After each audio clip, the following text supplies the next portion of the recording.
ಬೆಂಗಳೂರಿನ ಪೋಷಕರೇ ಎಚ್ಚರ.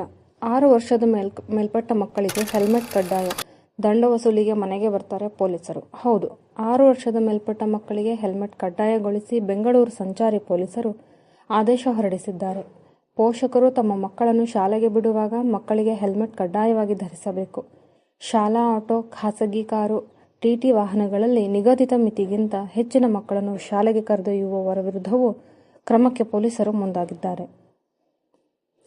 ಫೆಬ್ರವರಿ 10 ಶಾಲೆಗಳ ಬಳಿ ಸ್ಪೆಷಲ್ ಡ್ರೈವ್ ನಡೆಸುತ್ತಿದ್ದ ವೇಳೆ ಪುಟ್ಟ ಮಕ್ಕಳು ಹೆಲ್ಮೆಟ್ ಇಲ್ಲದೆ ಬಂದ ಹಿನ್ನೆಲೆ 6 ವರ್ಷದ ಮೇಲ್ಪಟ್ಟ ಮಕ್ಕಳಿಗೆ ಹೆಲ್ಮೆಟ್ ಕಡ್ಡಾಯಗೊಳಿಸಿ ಬೆಂಗಳೂರು ಸಂಚಾರಿ ಪೊಲೀಸರು ಆದೇಶ ಹೊರಡಿಸಿದ್ದಾರೆ. ಬೆಂಗಳೂರಿನಲ್ಲಿ 6 ವರ್ಷ ಮೇಲ್ಪಟ್ಟ ಮಕ್ಕಳಿಗೆ ಹೆಲ್ಮೆಟ್ ಕಡ್ಡಾಯ, ಶಾಲೆಗೆ ಬಿಡುವಾಗ ಮಕ್ಕಳಿಗೆ ಹೆಲ್ಮೆಟ್ ಕಡ್ಡಾಯವಾಗಿ ಹಾಕಬೇಕು ಎಂದು ಸಂಚಾರಿ ಪೊಲೀಸರು ಸೂಚನೆ ಇಂತಹ ನೀಡಿದ್ದಾರೆ. ಇಂಟ್ರೆಸ್ಟಿಂಗ್ ಸ್ಟೋರಿಗಾಗಿ ನಮ್ಮ ಚಾನೆಲ್ ಅನ್ನು ಸಬ್ಸ್ಕ್ರೈಬ್ ಮಾಡಿ, ಹಾಗೆ ಶೇರ್ ಮಾಡಿ, ಕಮೆಂಟ್ ಮಾಡಿ.